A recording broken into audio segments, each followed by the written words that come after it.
This is J. Krishnamurti's second discussion with teachers and students at Brockwood Park, 1983.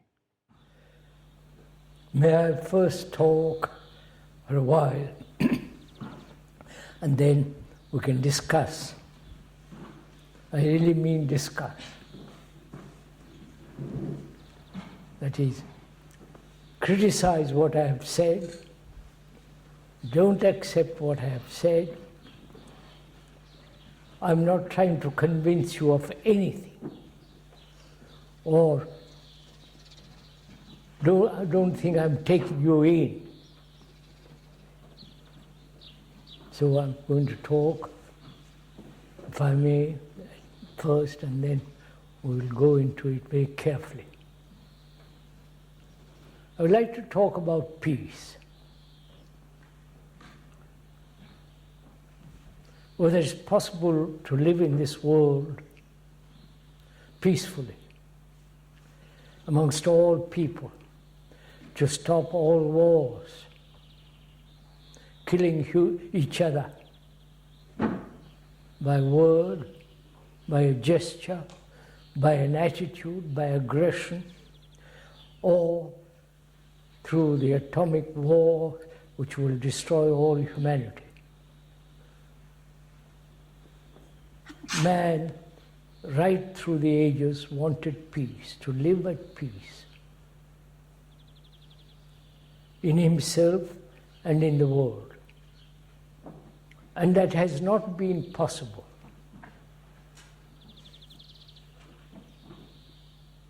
Historically, there have been wars for the last 5,000 years.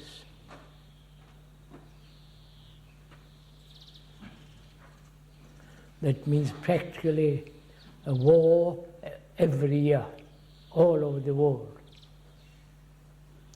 And man has lived in conflict, struggle in himself and with the world, with society, those who oppress and those who are oppressed. Those have brought about, those who are oppressed, revolution, and when they come to the top, they oppress the others. This has been going on for thousands of years. Probably you all know this historically if you study history. Not that I have, but I've observed a great deal. So could we this morning together, I mean together, look at the world, what is happening. Not that I am persuading you to look at it from my point of view or from my prejudice point of view, or if I am conditioned from my conditioned point of view, but together observe. You observe without any prejudice on your part. You observe without any bias. Together, let us observe what is happening in the world. All right? Are you prepared for this? Do you want to do this? Or let's look at it. I'm not criticizing it. I'm not saying it's right or wrong, but just observe it.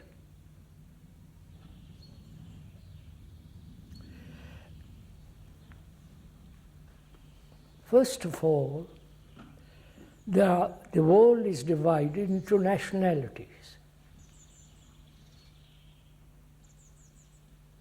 The Japanese, the Chinese, the Hindus, the Eastern Mediterranean people, the Western Europe, and America. They're all divided. Nationally, economically, socially, culturally, perhaps in some degree ethically. They're all divided. Why have there been this division? Why? You understand my question? You are an American, and if somebody born in India, they call themselves Indian. They worship different flags, different governments, different economic conditions, social conditions, right? Divide, divide, divide. Why? Why have human beings divided the world this way? The Arabs and the Jews, the Muslim and the Hindu, the Catholic and the Protestant, right? Why? Why have human beings divided the world in this way? We are thinking together. I'm not trying to persuade you. I'm not trying to get at you. Why human beings who have lived on this earth for thousands of years, why have they done this? May I say something?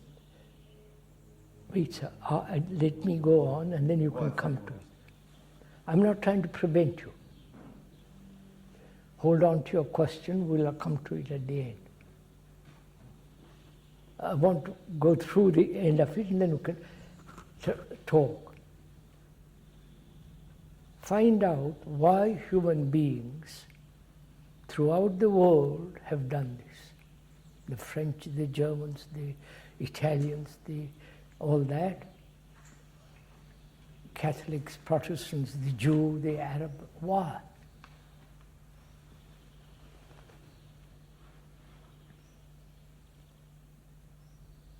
Is it because in division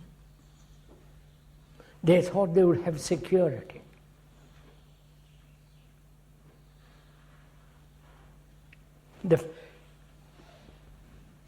They have security in the family, right? My family. I feel secure. Extend that widely. In nationalism, I feel secure. If I say I'm an American, I'm British, in identifying myself with the larger, right? Before I identified myself with the family, and I felt safe there. That family was also threatened, right? So I identify myself with a larger group, the nation, right? I'm a British. If you don't want to be British, I'm a Frenchman. If you don't want to be a Frenchman, you are a German, or an American, or Chinese, Japanese, Russian. Is that the reason? One of the reasons that in tribalism,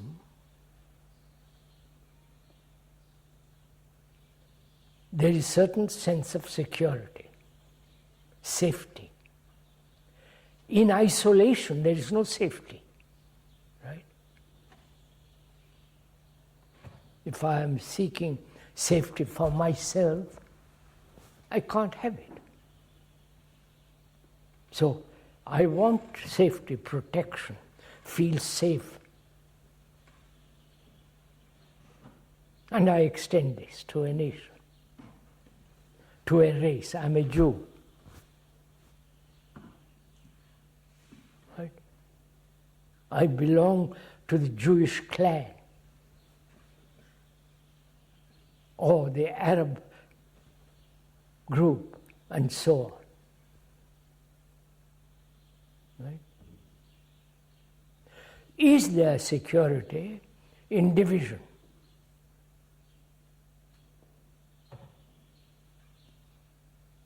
You understand my question? You understand my question? The world has been divided into nationalities, and in this division, one hopes to have security.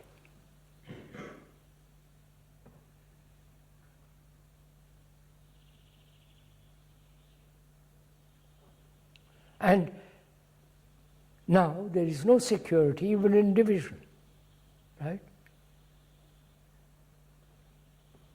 From Moscow, an airplane can fly 2,000 or 3,000 miles and drop a bomb in New York.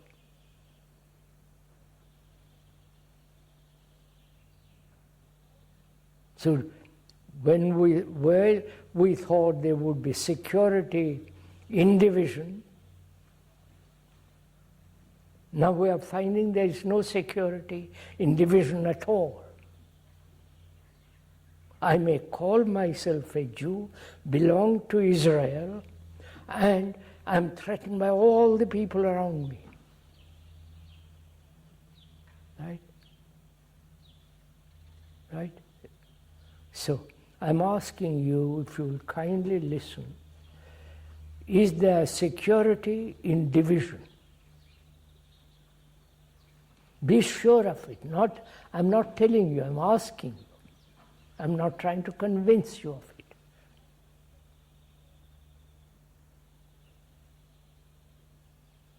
Right? Is there security economically if there is division? Britain is concerned about itself, right? Every evening you hear on the television, Britain, Britain, Britain. Her economic problems, her social problems. And France is doing exactly the same thing.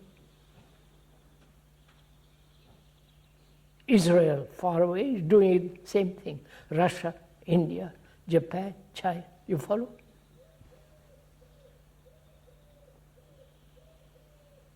So, do you find there is security, which means peace, in this process? Right? I'm not convincing you. Just watch it.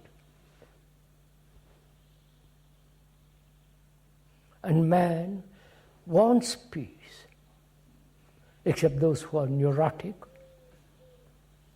those who are obstinate, those who are absolutely convinced through murder, terror, there will be peace. You follow?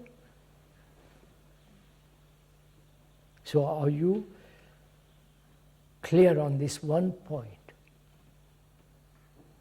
To have peace, there must be no division.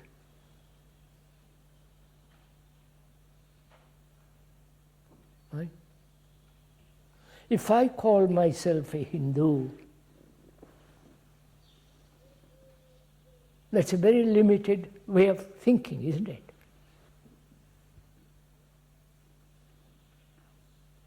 If I call myself a Jew or an Arab, that's very, very limited. And that's what we have done. So, in limitation, there is no peace.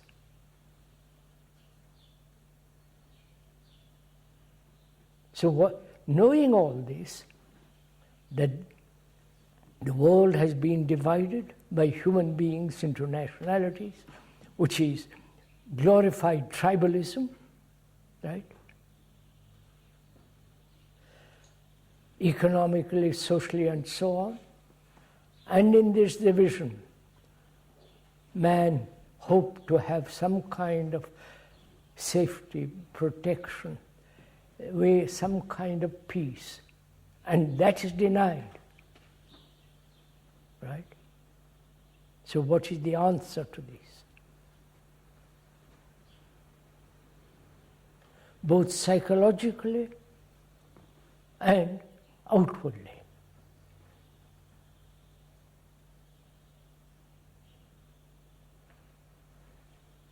Politicians cannot solve this problem, right? Because they're always thinking in terms of division. Britain first, right? So, nor the economists, because they're thinking in terms of the economy of a certain country. Nor the priests, the bishops, the popes, right? Because they're limited. They think in terms of only Catholicism and Protestantism with their enormous divisions. So, what then? You understand my question? Neither the politicians, certainly not the politicians, nor the specialized economists, right? Nor the priests, especially in some of the countries, the government is part of it, appoints them, and so on. Right? So what is one to do? What are you? That's your future. You may not like to listen to all this. You may be convinced of your own opinions, judgments. You might say, I belong to this country, and it's good enough for me.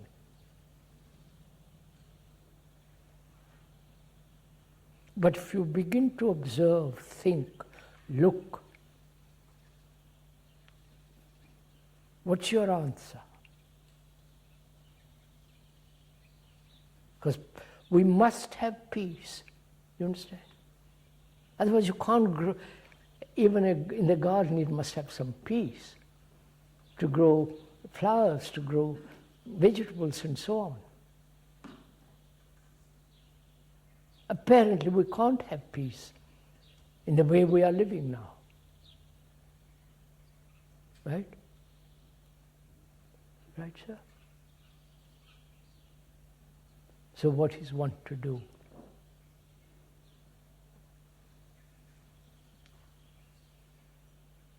What are you going to do? That's your future. We are the past generation. We are going, you are coming.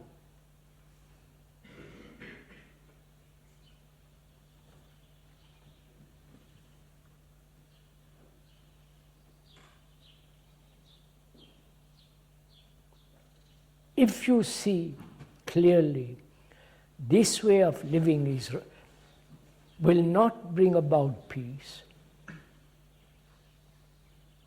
very clearly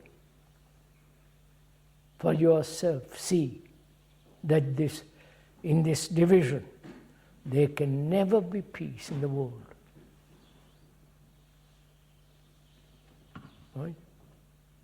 If I cling to my God as a Hindu, you follow? That's a division from the other gods. Gods are anyhow invented by thought. That's another matter. So, what is one's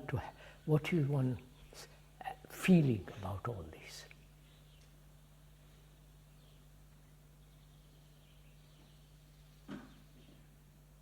Peace is a very complex affair.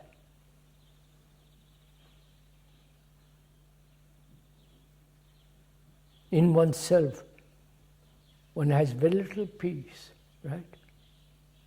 One is always in conflict, wanting something or other.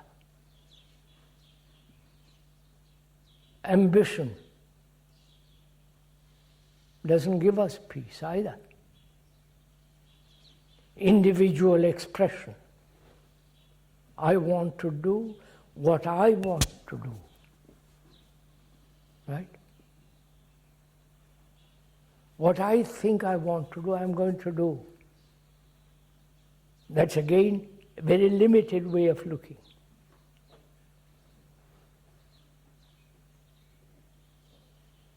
I will do my thing. That's what every human being is saying in the world. Leave me alone. Don't oppress me. Don't try to control me, suppress me.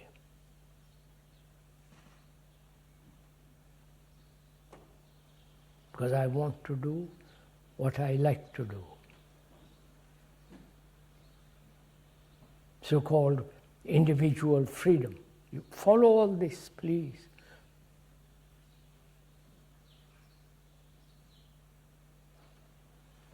This is what's happening in the world.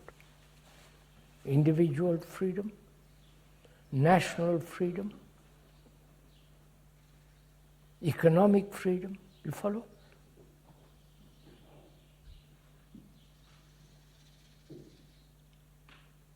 So we are not only man against man, but also in ourselves, we are against ourselves. I want to do this and I cannot do it. Or I want to do this and you are preventing me from doing it. So I'm against you.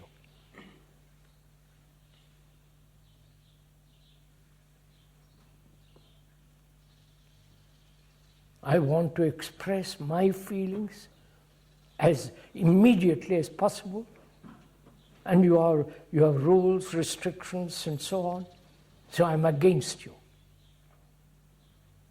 Please watch all this for your own sake.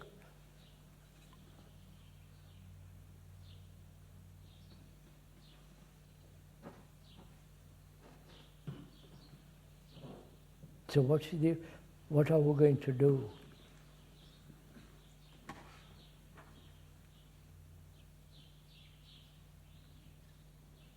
So can we first of all have peace in ourselves? Which means no contradiction in ourselves. It's a very complex problem. Don't easily say it's yes, yes. Tremendously complex.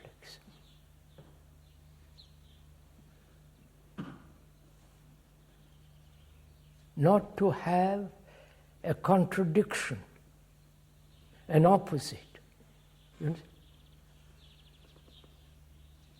a duality.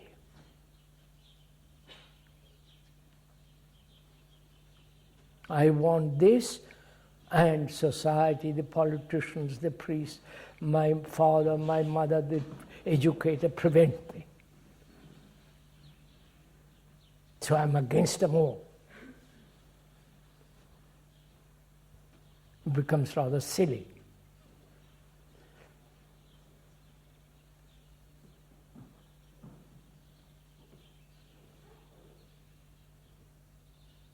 So seeing all this,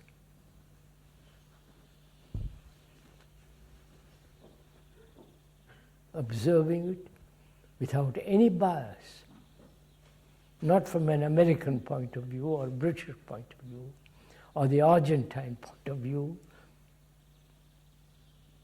or the Alliance, conservative and so on.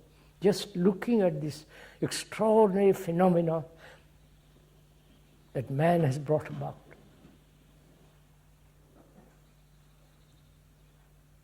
Wanting peace and doing everything to deny it.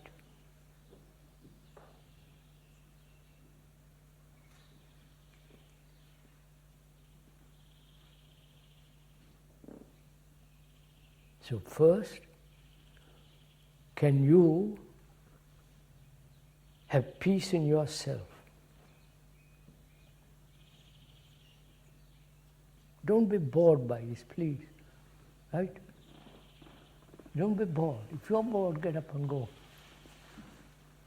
Nobody is preventing you or to listen to what is being said. If you don't want to listen, it's all right. You are not hurting me. But you have got to face this. As a human being, who's maybe 20, 15, 18, 22, your life is quite young and you have to face this. Demonstrations, whether Germany, America, or here, is not going to solve the problem either. Right? Shouting won't solve the problem. Throwing bombs at each other is not going to solve the problem.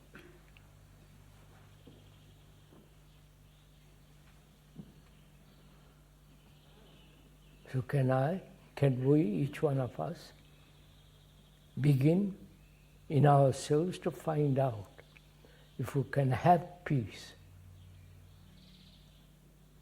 Because it's only then you flower, you grow, not in obstinacy.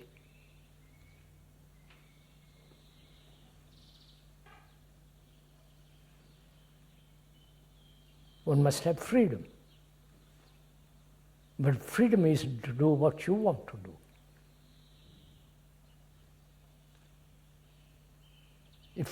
If you are free and you say, I'm going to do what I want to do, the other fellow is saying exactly the same thing. So multiply that by the billion and see what is happening. Complete chaos in the world, isn't it? Right?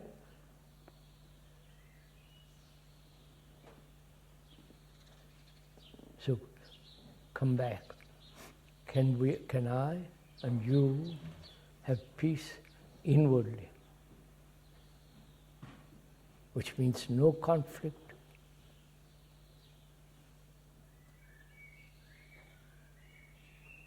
no struggle. I want to be this. Do you understand?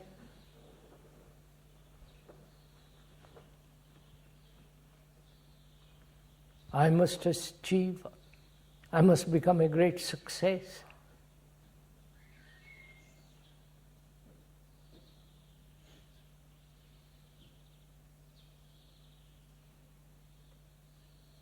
And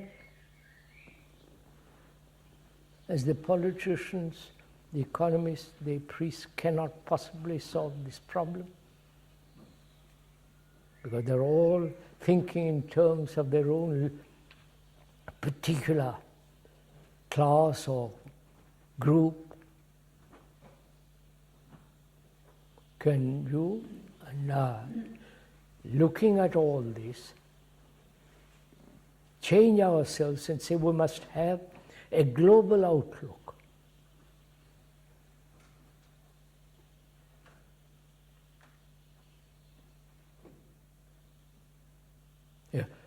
Outlook that concerns the whole of humanity, not American humanity or the British humanity. You understand my question?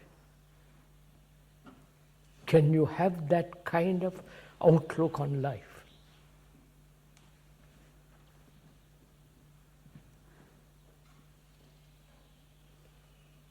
Can you?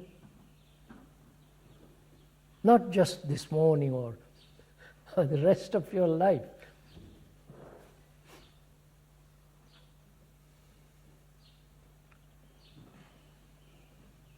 Every year, 13 to 15 million people are added to India. Every year. Overpopulation. China has over 1 billion people, and India is nearly coming up to that. Tremendous poverty in Africa and in India. And the affluent societies, America, affluent, fairly well to do, like Britain, though there are over nearly 4 million people unemployed here.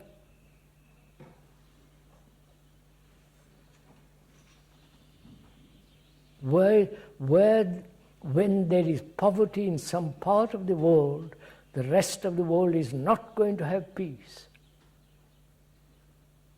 Right? If I am poor and you are rich, well-to-do, I'm going to do something. Revolt, burn. But in India, they're not doing that as yet, because they're ill-fed, no energy. Their religion says, accept things as they are. That's part of your religion. So they put up with things. So face all this.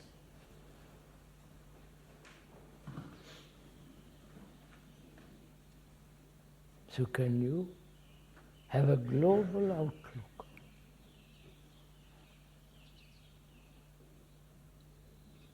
Please, this is a very serious question. You may not want to listen to it. You say, this, I'm too boring, this is too enormous or too complex. I have my own little problems. First I must solve them.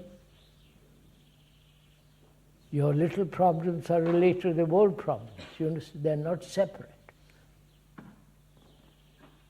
Right? If you are violent, violence again is a very complex thing. If you are violent, you are the world, and you are like the rest of the world, violent. You understand? Naturally.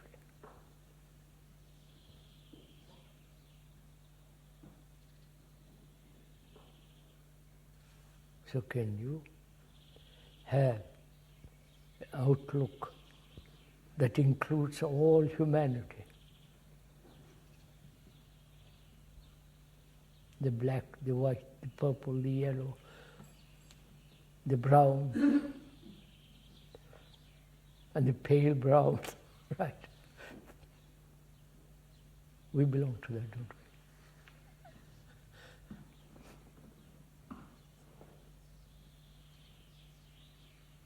Can you cultivate or immediately grasp this outlook, this value of the rest of humanity? You are the rest of humanity.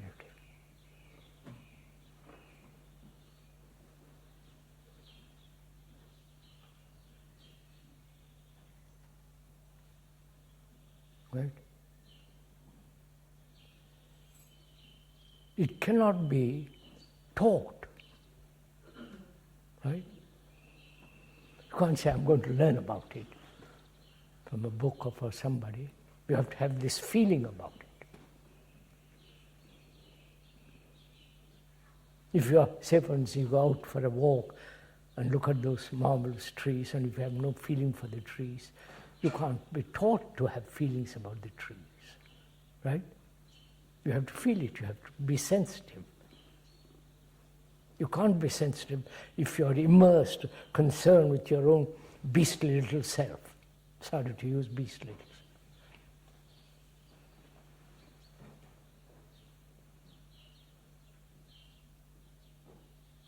So as one cannot be taught to have a global outlook and the feeling of that and the responsibility of that, either you have to look at this very, very, very carefully, sensitively, tenderly. I'm using ordinary, rational words. Or you grasp immediately the feeling of it.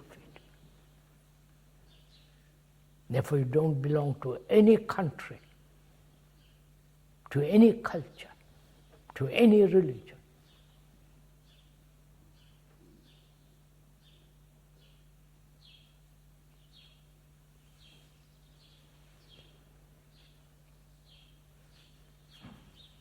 That's real freedom, if you know that.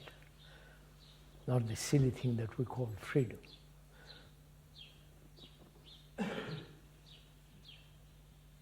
And also, do you realize that what you have, your problems, your feelings, your desires, is exactly the same, similar to the Indian who lives far away. He is like you, ambitious, greedy, envious, obstinate, sticking to his own opinions and so on, just like the rest. So you are like the rest of humanity. Please see this. When you feel that, you lose all sense of pride, vanity.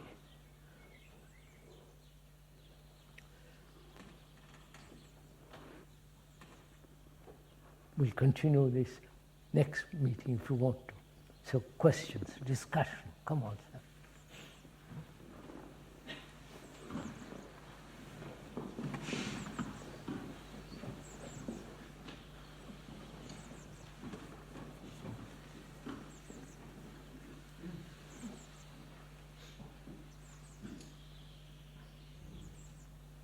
You discuss among yourselves, don't you?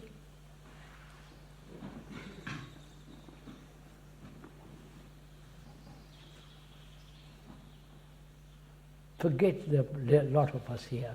So you and I, then we discuss.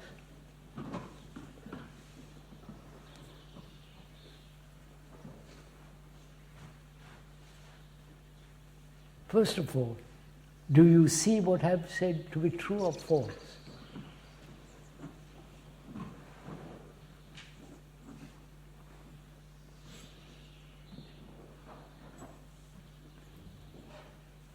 Please, would you kindly answer this? What do you say? True. Why? That's, from my experience, that's what I think of it as well. So what are you going to do about it? If it is true, then why stick to the false? Because it's easier. Beg pardon? It's easier.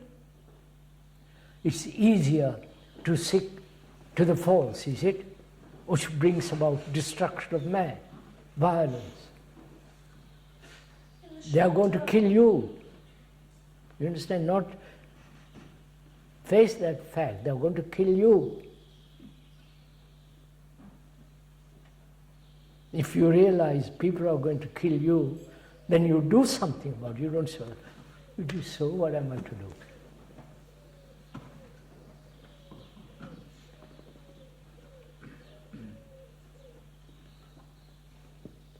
So you don't discuss. Come on, sir. Excuse me. How do we achieve this world peace then? Do we create a world government? I'm not talking world government. I'm talking you and I having first this global feeling.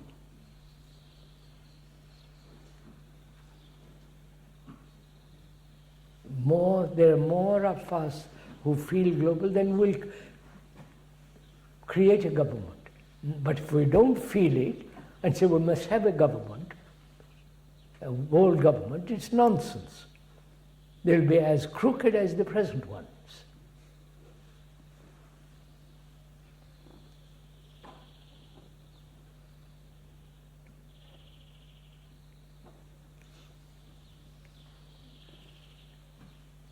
Right, sir? You're going to discuss what we're going to ask. Related to what we're talking, not something else. Well, I don't see the problem on the same scale as you do. I don't see a necessity for a change. Oh, you don't see the necessity for change. Why? Sure, I see some. Just be simple about it. Let's discuss it. I'm not criticizing. I say, why? You see this is happening, right? You agree? Yes. The chaos that's going on in the world.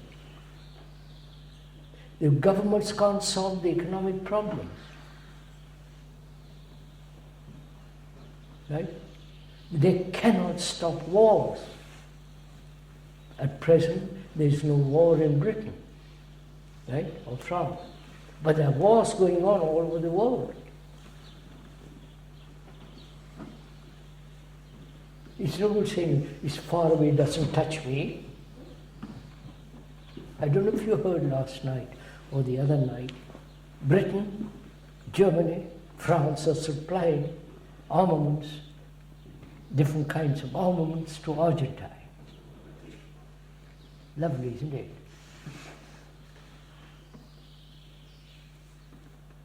They have, neither England nor Argentina have declared end of war. And yet England is supplying armaments to Argentina. Yeah. So what Well, I hear about it. I read about it in news magazines. Of course. Of course. But still, it doesn't have an impact on me. No, but no, why should? Because none of us want to change.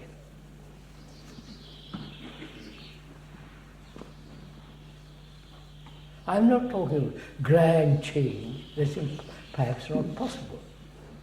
I'm talking, we're asking each other, let's change about small things for God's sake. Let's change about small things, little things first. It is a very small thing, this, not to belong to any tribe.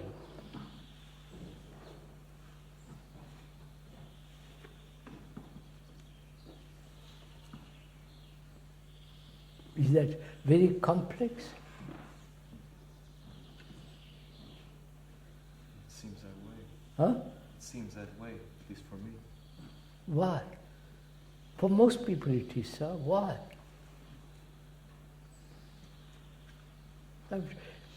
When I talked in India about all this, they said, please, it's too difficult. Why? If you want to do something, you do, don't you? So, do you see that it's important that one has to do this? Like having a bath, clean your teeth and all the rest of it. It has to be done.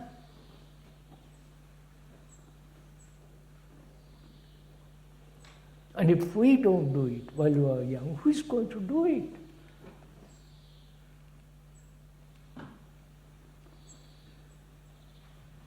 Well, that would require a tremendous amount of energy, would it not? Would it? Just looking at this confusion and say, for God's sake, I can't, in myself I won't be confused, and try to change myself. Energy is required just to observe first. Right? Yes. And the more you observe, the greater energy you have. But if you put on blinkers and say, I have no energy, then you understand? I'm not criticizing you, I'm just pointing out.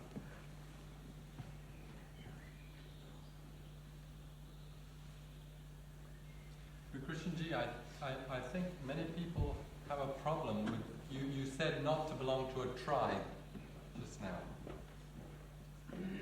But I think people have a problem with that because they think, well, I know I belong to a group. And therefore, if you ask me not to belong to that group, then I have no friends. I have to have? If I don't belong to that group, then I have no friends. All right, don't have friends.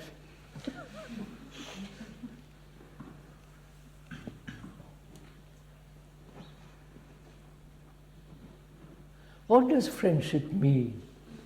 Let's take that, for example. What does a friend mean? Huh? You tell me, what does a friend mean?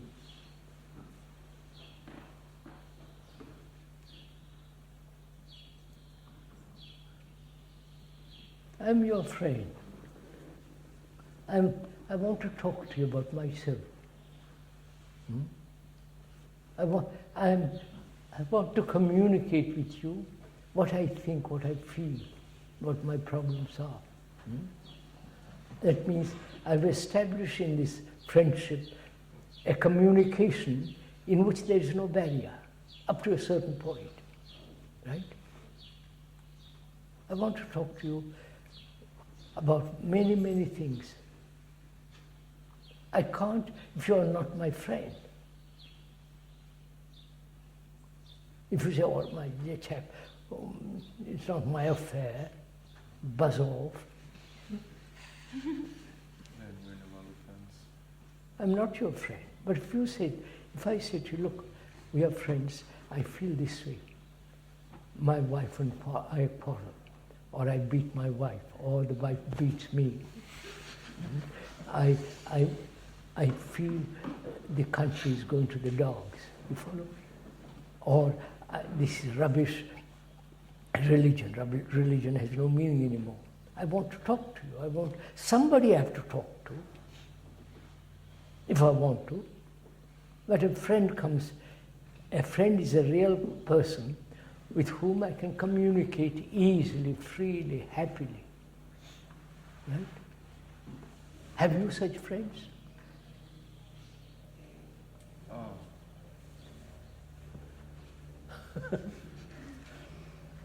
Have you? Yes. Huh? Yes. Now, do you communicate Yes. easily?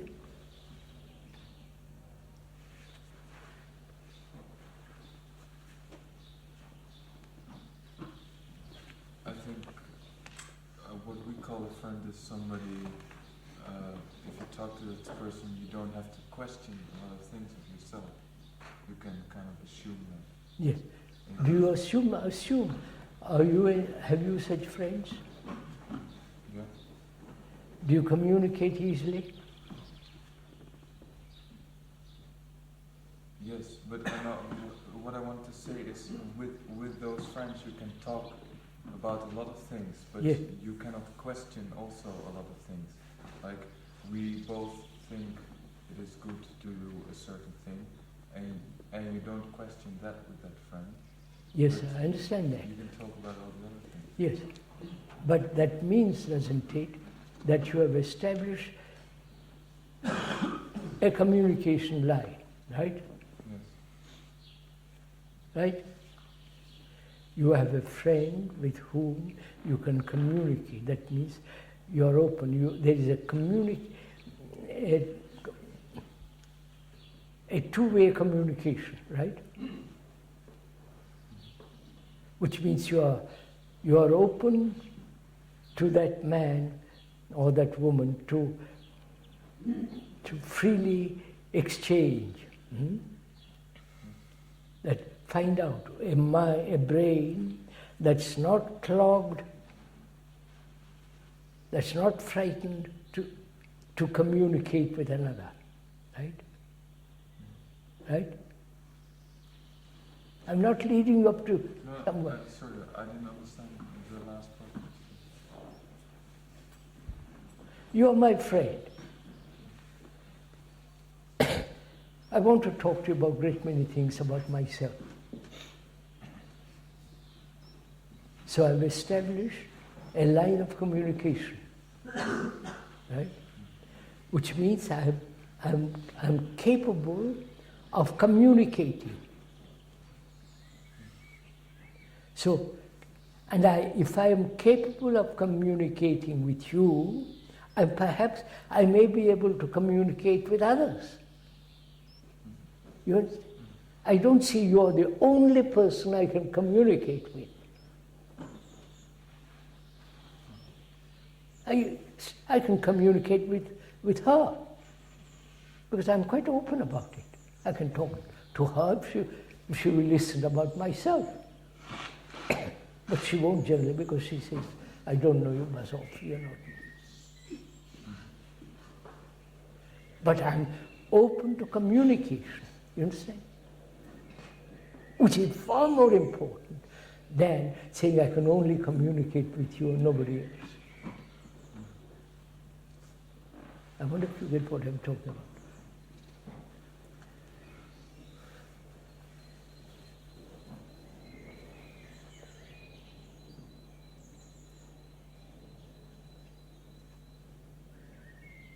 Here is a problem, a question, or not a problem.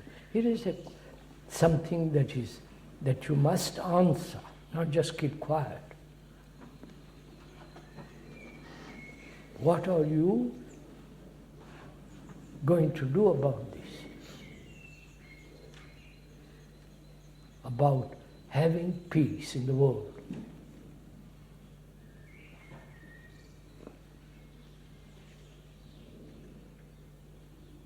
Having peace first within yourself. Which means, please understand the complications of it. Not to be influenced by others. And you are already influenced. Don't feel that you are not influenced. Your parents have influenced you by their talk. Your other children have influenced you. The books that you read has influenced you. Right? Everything around you is influencing you, pressurizing you. You're already pressurized. Yes, lady. You're already conditioned. Don't say you are conditioned. You come here, you are conditioned, whether you like it or not.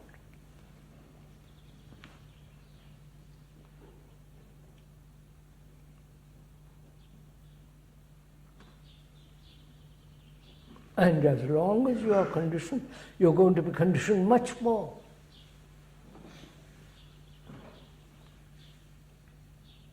So don't blame the others.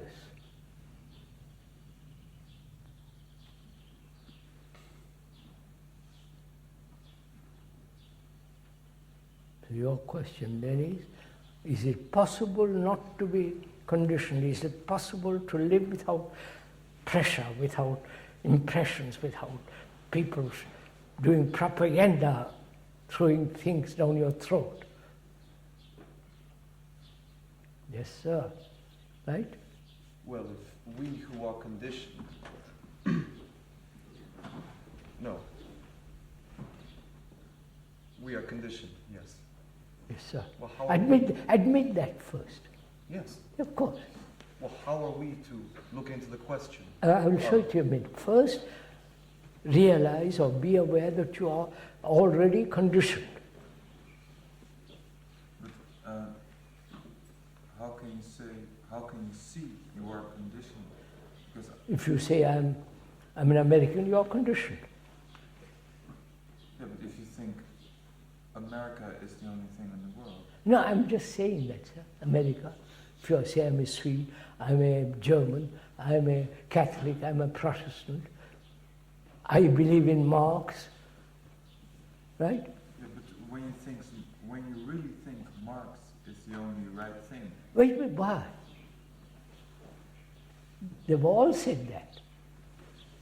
Islam, the Muslims say the Quran is the only right thing. Right? So you believe in Marxism and say that's the only right thing.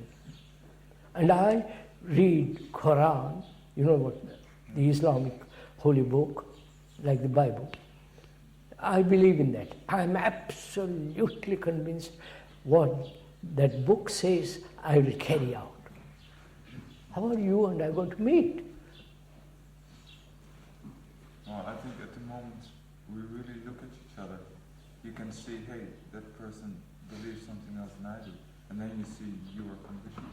So, are you that way?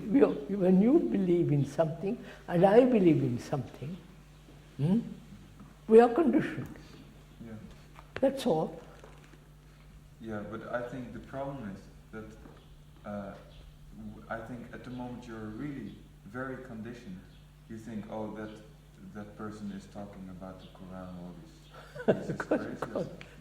That means one is never aware of one's own condition. Yeah. Yeah. Are you now beginning to be aware of your own condition? I hope so. I don't know. Of course, sir.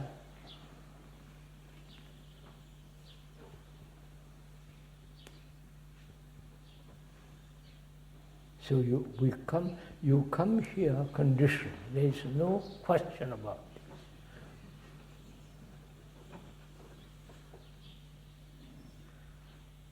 You may not like to think that you are not conditioned, but you are.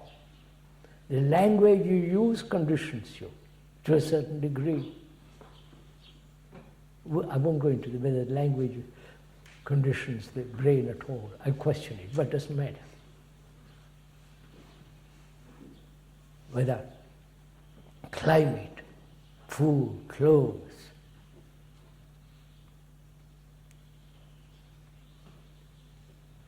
the newspapers that you read, the magazines. One says one thing, the other says another. One is absolutely logically right, and the other is also right. Marxists say this is the only way. And Marxism has not solved the Russian problem. The Quran, the Islam, the Muslim, he believes in it tremendously. He'll burn you, he'll kill you. So there are two people absolutely convinced. They won't even talk to each other. Right? But they're ready to kill each other. So, seeing that, I see for myself, it's no good sticking to any kind of belief. I'll examine, explore, look, watch, you follow?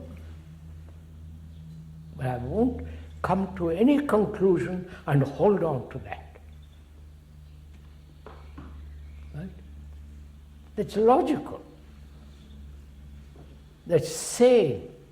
But we say, no, sorry, I prefer Marx, and there's the end of it.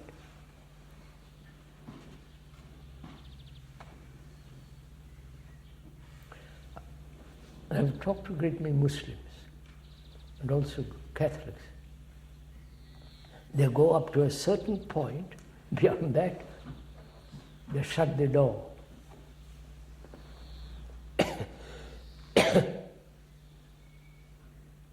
And you can't communicate. But if you and I say, look, let's talk about it. Already we have established a friendship. I'm not trying to convince you, you're not trying to impress me. We're both talking about life.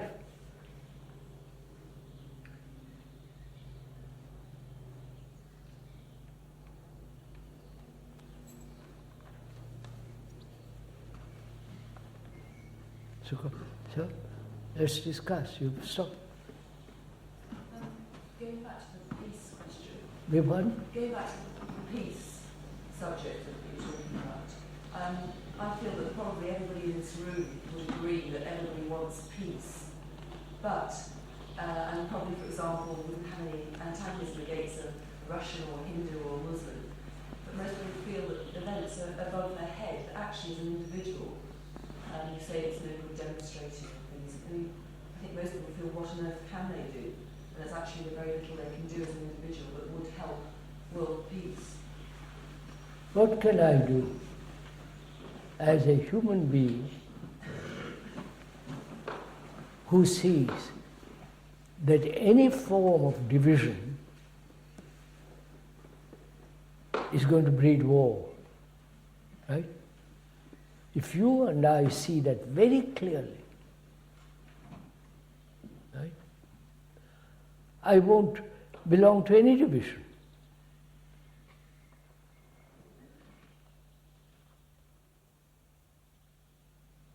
There's a positive act. And people may kill me, people may boycott me, I may not be welcome in the club, or I may not welcome to this group or that group. All right, I don't mind. This is so.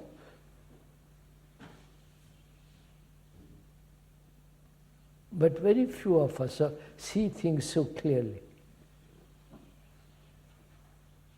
And we don't want to see things clearly because we are rather gregarious. We want to belong to a group.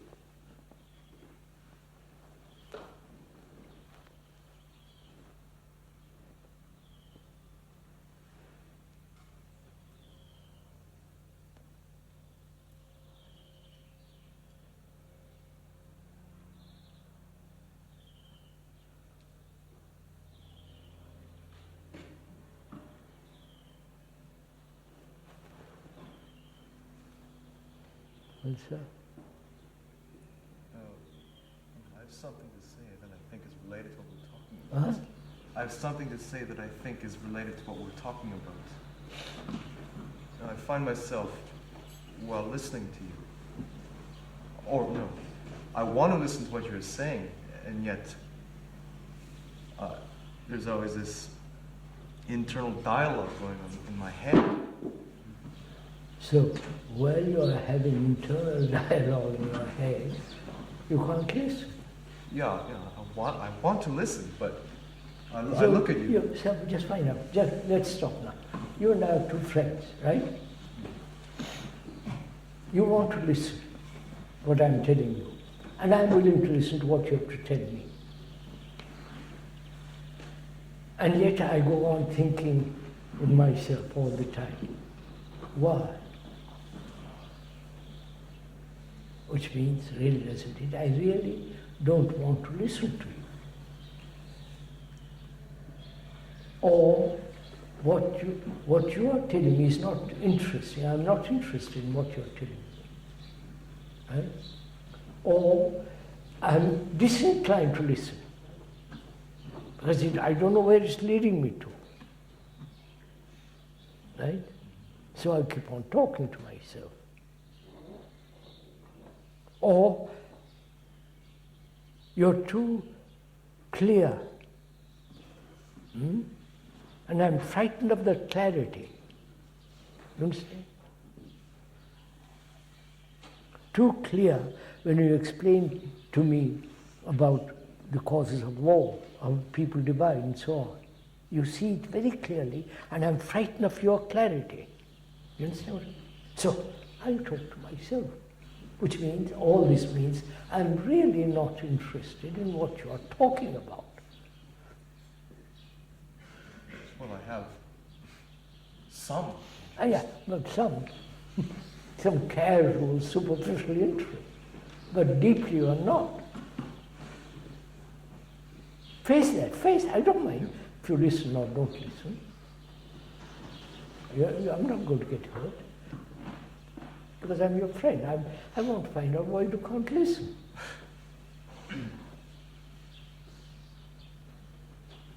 But you do listen to something that interests you.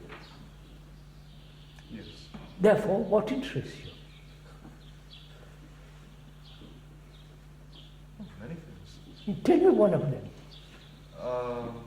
Sports cars. Sport, all right. Are you good at sport? Some sports, yes. Why not be excellent at it? You're listening now, you're not talking to yourself.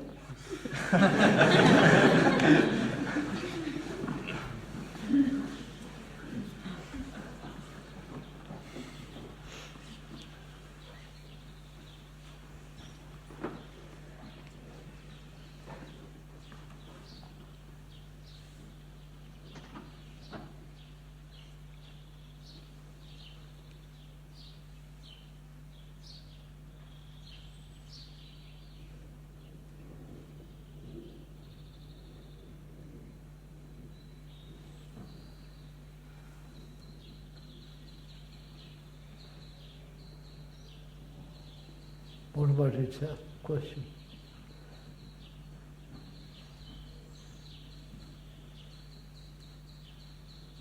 Are you nervous of me? Huh? You are you a little bit? Oh, well, in the beginning, I'm extremely initiative. But not now. No, I feel comfortable. You got used to it. Yeah. What have you got used to? The voice? The being bombarded?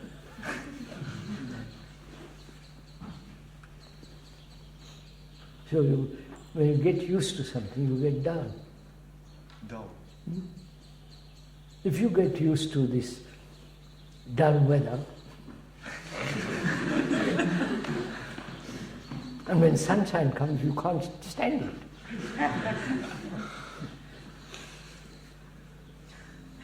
So don't get used to it.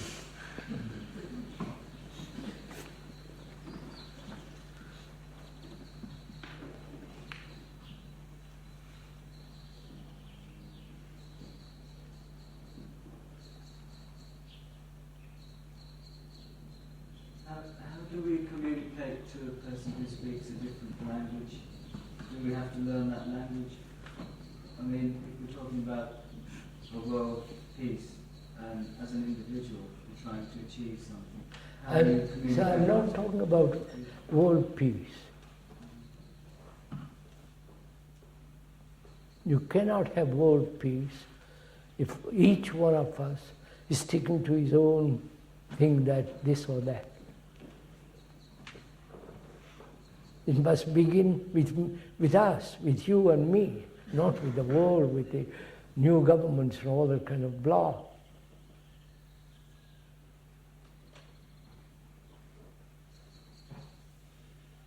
If I am a Catholic and I hold on to that, and you are a Sikh or a Muslim, I'm not insulting you, I hope,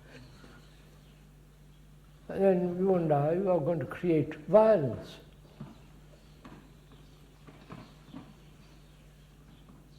All that we are saying is observing what the facts are, and if you observe the facts, you have got to do something.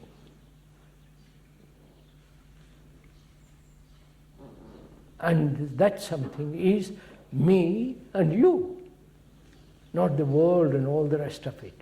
One must begin very near. That's only you. You are the nearest person to yourself.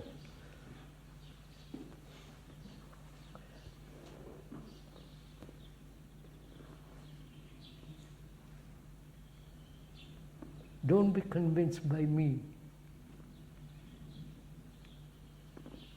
You observe very closely what is happening.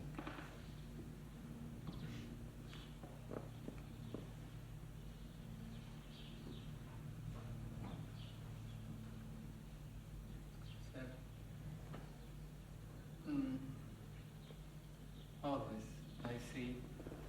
Come dica italiano, per favore. Io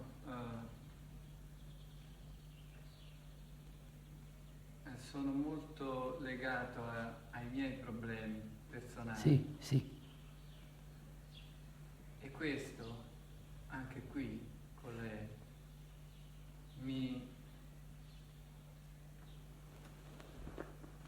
non mi permette di vedere bene i problemi Generale, sì. The gentleman is saying, I'm very legato, tied to my problems, to my own individual problems, and I can't possibly see the thing widely. So look, guardare, watch your own problems.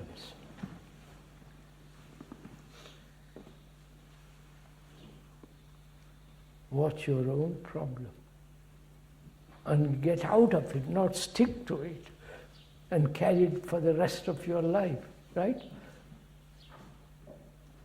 Now, why do you have problems at your age or at any age? Why do you have problems? We don't know how to answer them. Oh, no, don't. That's a very easy answer. Find out. Why do you have problems?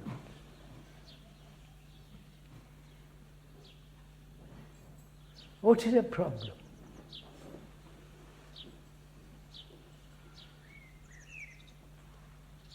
The meaning of that word.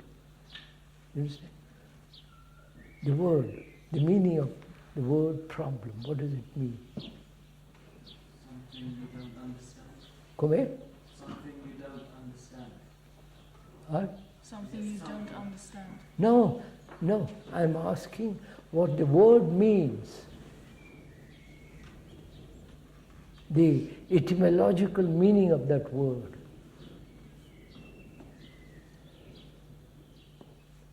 I looked up in the dictionary, that's why I'm asking.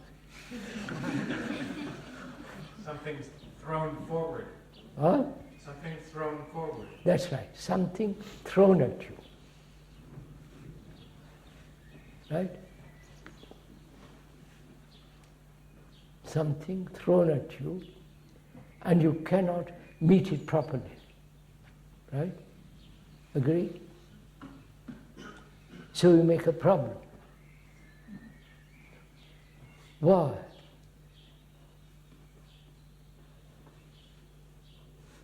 Go slowly into this. Very interesting, this question, if you go into it very carefully.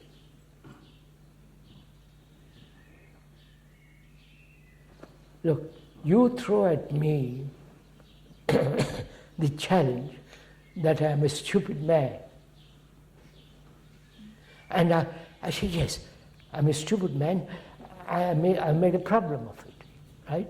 I must change, I must do something about it, right? Why is my brain reacting that way? Lei capisce? Bene. Why is my brain reacting that way?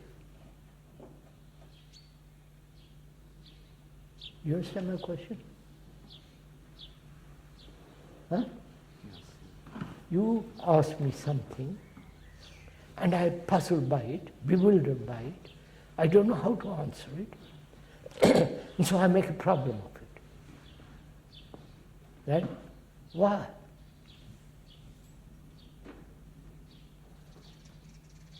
Think it out very carefully, slowly go into it. Well, if X calls me stupid, Take any, call me stupid, I took that. Yes, if you say that I'm stupid, my automatic reaction is to say, no, I'm not stupid. I know. You don't take the word stupid. I'm envious. Take much a little bit more. You have problems, haven't you? Yes. Why? So you understand, when you have problems like this, you make whole of your life into a problem. Right? Living becomes a problem. Right? I said, why does the brain make problems? You understand my question? You don't. If I understood it, it would be solved. No, I'm not asking how to resolve the problem or how to evade the problem, how to answer it. That's not my point. Why does the brain create problems?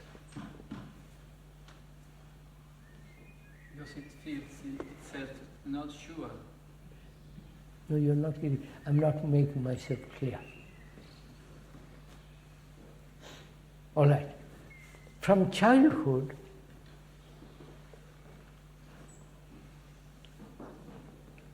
going to school becomes a problem, doesn't it? Learning mathematics becomes a problem. So my brain, from childhood, is trained to solve problems. Right? Be clear on this. Don't accept what I'm saying. Watch it for yourself. I don't know Sanskrit, or Latin, or Greek, or mathematics, whatever it is, and my God, it's become a problem for me. Right? I don't know how to do yoga, if you at all do it. And so I said, my God, I must learn, whom am I to follow? So I'm asking not a problem or problems, but the brain that meets a challenge and then makes a problem of it. You understand? Can you repeat? Huh? Can you repeat this? Can I repeat? I've forgotten it. Just a minute, let me think. So you throw something at me. My wife or you or husband makes a statement that I am a coward. Thunder. That I am a coward.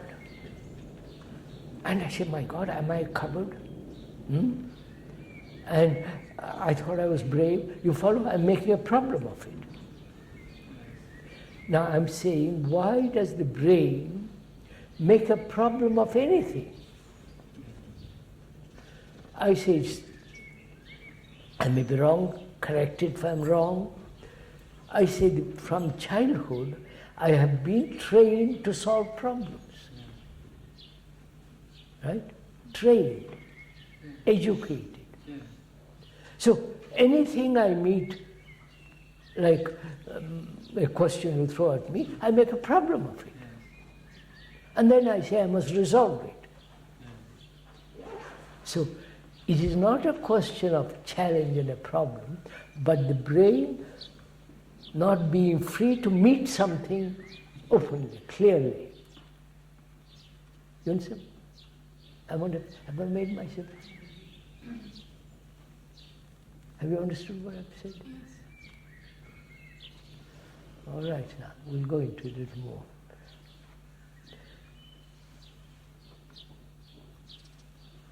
To you, mathematics is a problem, is it?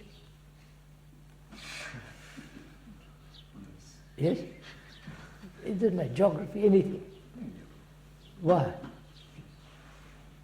Think it out slowly, go into it carefully. Why? I have no interest. Huh? I have no interest. So you're only, when you have interest, it has no problem. Interest doesn't create problems. Of course it does. I have interest in aviation, in flying, but I have to study engineering. Right? I have to study various pressures and all the rest of it. That becomes a problem.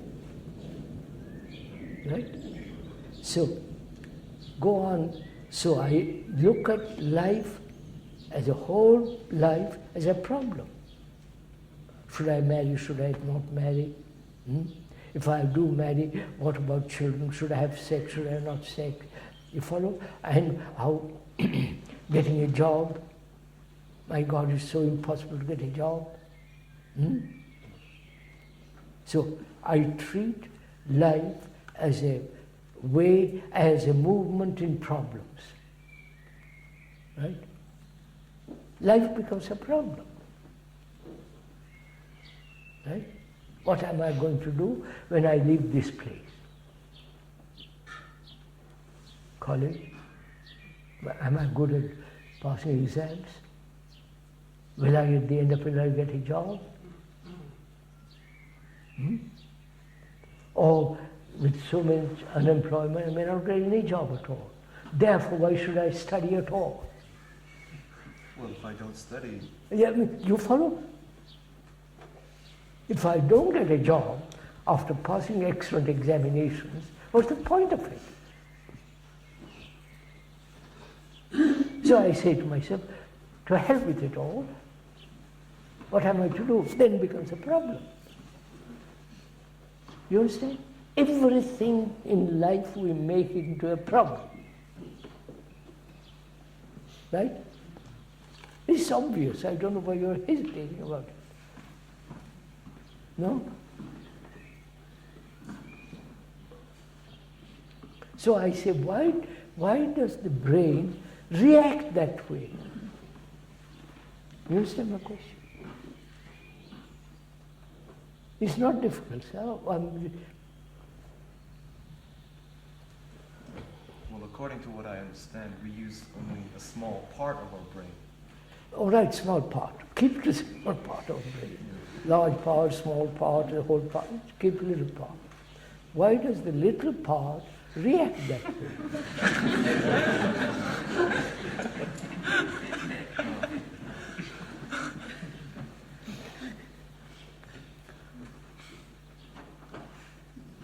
Because from childhood, you made life into a problem. Childhood, mother says, don't do it. And you want to do it. You cry, and the mother yields. And so on. Go to school, and there you have to study mathematics, geography, history, right? My God, I don't want to, but you have to do it, becomes a problem. And examination becomes a problem. And go on, from school to college, if you are lucky enough, from still more lucky to go to university, the whole thing becomes a problem. And after you pass the university, get a degree, you become a lawyer, or a doctor, or a professor, or an engineer. That becomes also, my God, I have no job. Huh? I have to apprentice myself to some other lawyer. So that becomes a problem, right? Then, should I marry, not marry? I have no house, I must get a house. I can't live with my parents, they're a bore. And so on and on and on and on. Right? So life becomes a problem. And I say to myself, why? Why have we made life into a problem? Is it that one part of my brain has been trained, educated, conditioned to resolve problems? Right? And so when I meet something, I say, that's a problem, which must be answered, which must be resolved. Right?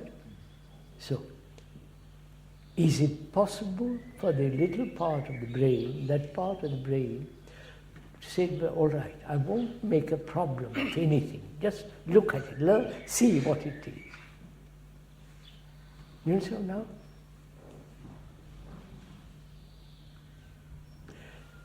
You make me, I say something to you, or you say something to me, and I don't like it. And I begin to dislike you. And whenever I meet you, as it happens every day, I dislike you more and more and more. That becomes a problem. Right?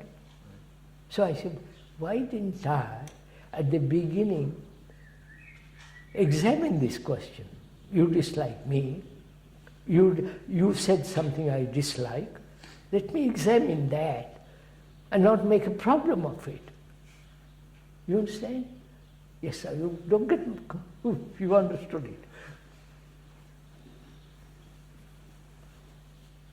So can we meet a challenge, something thrown at you, which is really a challenge, and not to make a problem of it? Not to make a problem of it is to examine it, to look at it, to be aware what it means. Right?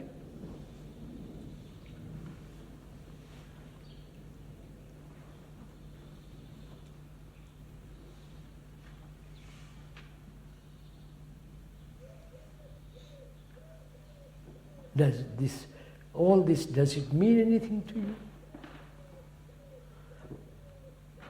We have talked for an hour and a half, I don't know how long. Does it mean anything to you? If you say it means nothing to me, it's all right. We can begin again, but does it actually mean anything to you?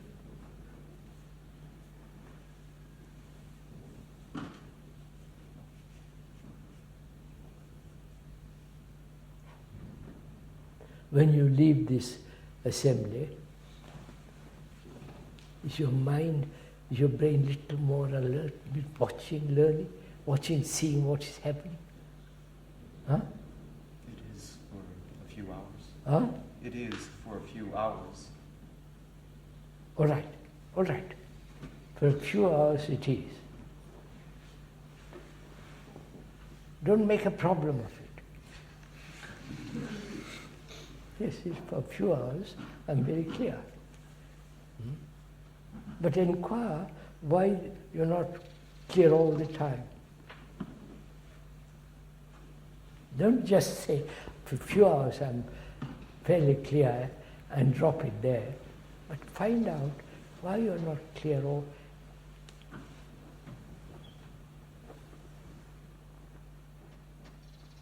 Is it that you're not watching? Falling back into your old condition? So, you follow, sir? Move.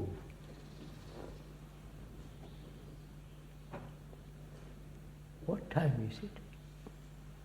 I forgot. 5 5 to 1. Huh? 5 to 1. Is that enough for this morning?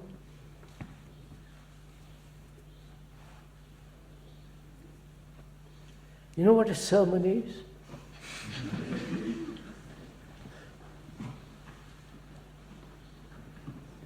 A moralizing dictum, moralizing with a peculiar tone in a church. This is not a sermon.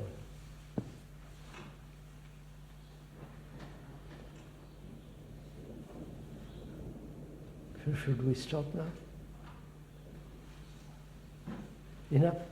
Enough is enough, is it?